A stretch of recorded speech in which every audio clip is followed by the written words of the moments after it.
got several things that we're going to talk about here.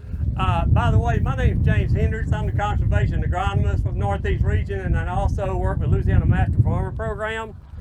And Renada Davis is my extension associate here. She's working on her PhD on the Taylor project, and so she's doing a lot of work on it. And a lot of the trials and demonstrations that we have here on the station are related directly with that project and with cover crop projects. We're working with Josh. I want to thank everybody at the station, all the field crew, all the people that have to come out here and change equipment and set it up for us, because we have to do a lot of that. And trying to manage some of these crops, I mean, it's pretty intense. We spend most of our life, in fact, yesterday I think I couldn't even get off the ground when we got through harvesting biomass. But anyway, this I originally set up just as a demonstration to show the different types of cover crops that we grow in this region. And what it started out with is we got 14 different cover crops out here and some mixes that we wanted to try out, talking with Dr. Fultz, Dr. Copes, and some of the other researchers. And what we ended up doing was taking these cover crops and we said, okay, let's look at broadcast versus drill method.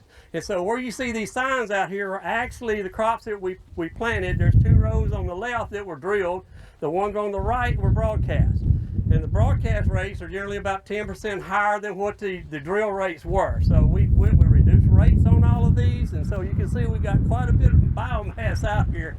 This is going to be terminated and actually planting corn as soon as all of us leave. But anyway, you can see we got quite a bit. Now this was planted after corn harvest last year, because what we were wanting to do is go ahead and simulate, if we were planting right after corn harvest, what kind of biomass we could get accumulated if we were going to come back and plant corn, or if we're going to plant one of the other crops. Well, you see we got plenty of biomass out here to plant corn behind.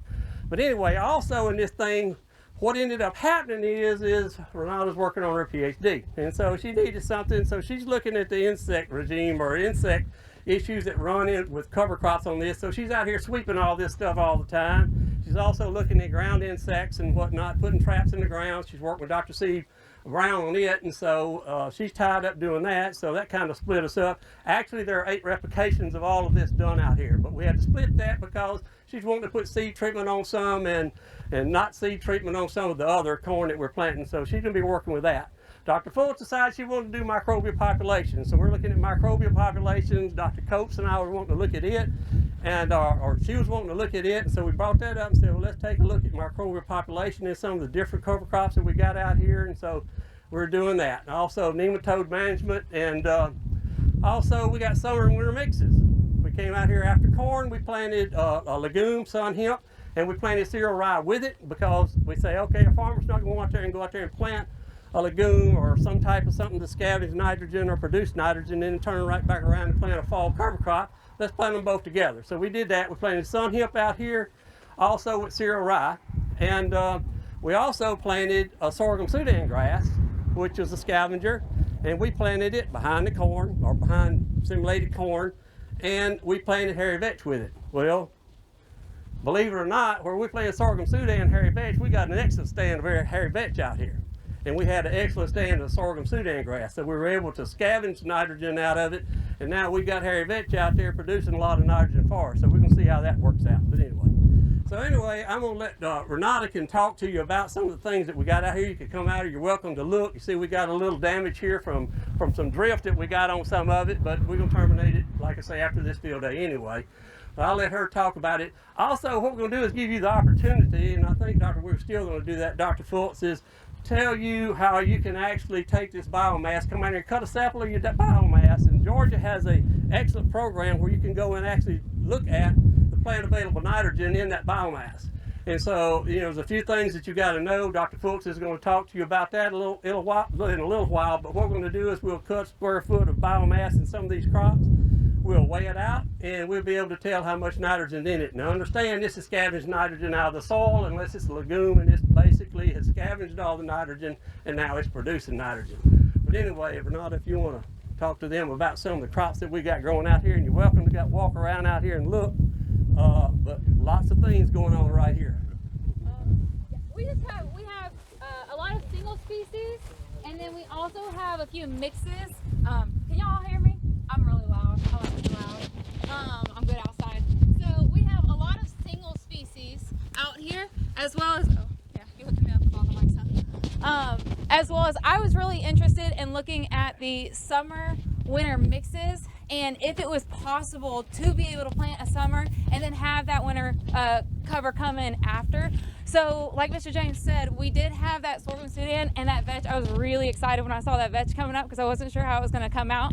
Unfortunately, we didn't have that same success with the sun hemp and the cereal rye, but we're definitely going to continue trying those and seeing what mixes are possible and what we can do with it.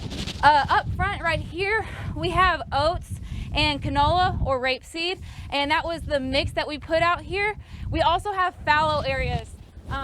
So as you can see, all these little orange signs have the different covers that we have out here. Where you see the blue flags at is where we're going to pull biomass samples from. This is something that we do a lot of here at the station. We pull it, we can see what nutrients our covers are scavenging and what they're holding on to and what they're creating. So what we come out here and do is we go in our plots, we put down, right now we just have little, y'all can see the little white square there on the ground. That's just a little square foot, but we do as big as, we were out at the Hardwicks, last week pulling biomass samples after they had terminated theirs, and we did meter squares and pulling those biomass. And what we'll do is after we pull these samples, we will actually go through and pull out and separate out the covers versus the weeds to see what our weed suppression is and what our biomass for our covers is. So y'all are more than welcome to walk through, see the different covers. You can see in this plot right here is where we had, I think that was the sun hemp, and it's supposed to be cereal rye, where you see it kind of, the sun hemp's kind of laid over right there. And then I think behind here where you can see the orange flag or the orange tag right straight across from me is where we have the sorghum Sudan and the vetch. So you can kind of see those summer winter mixes in there.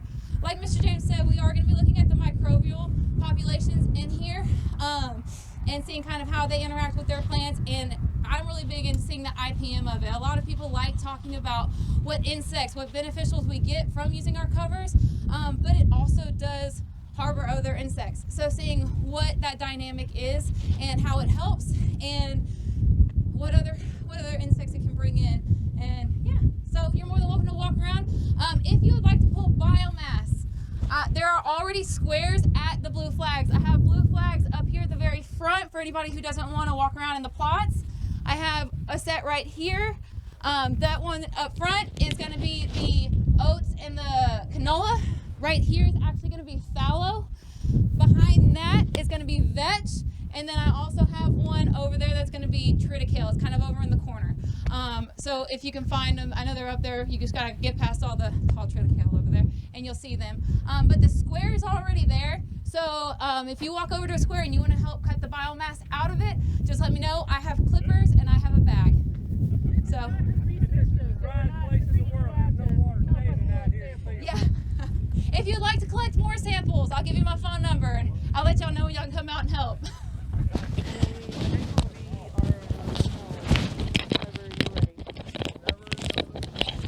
Dennis, you're supposed to go before us. I know, well, I was like, whatever. I know.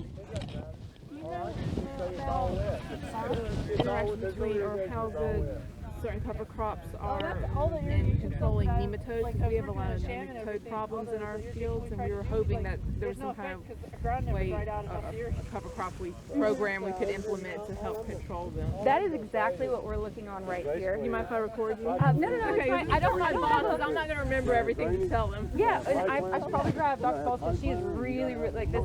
That's her expertise. But that's exactly what we're looking at in here. That's one thing I'm really interested in. So I don't have any answers for you yet, but Dr. Falls would absolutely have more for you. What am I doing? She's asking about nematodes and covers. Yeah, we talked a little bit about, and that's one of the things I was talking to a couple gentlemen earlier is we have a couple plots where we're trying to look at seeds And it's the same thing. Are we having an impact of the negative nematodes, or are we bringing in a lot of beneficial organisms that might be helping to control some of the deficits you would see if you had those predatory, like the root knot nematodes and things like that. So that's some of the work that we are trying to build up to and do. Because there are some that there's been a lot of reports saying that these types of cover crops will be beneficial for controlling nematode populations, but how does that actually translate in the field? Is one of the things we're trying to get more information out there.